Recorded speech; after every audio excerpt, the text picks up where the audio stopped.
Hi mga ka-ronbel! Malipayong Lunes kaninyong tanan. Kumusta yung Lunes after sa weekend outing or family bonding? I know nabitin mo o gikapoy mo pero need na mo kayod. I'm showing you some of Korean food or street food na sa Hmart Mactan. Linyahan gani siya kada Domingo. Kasagaran ako makita ang mga Filipino good kahilig na kaig mga Korean food. O kiharam sa sa timpla niya katong wa na anad mo nang mabag-uhan gyud. Labi na sa sabaw kung wa ka na anad matabangan gyud ka.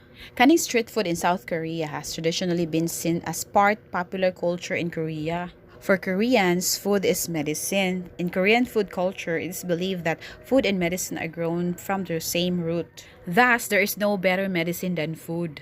Fermented food is life sad. Uso gina sa Korea ang street food, labi na sa night market nila. Usually run by an ajusi or ajuma or older men or women. Kung pinakaganahan nga practice nila diri kay clean as you go practice or saksak hara.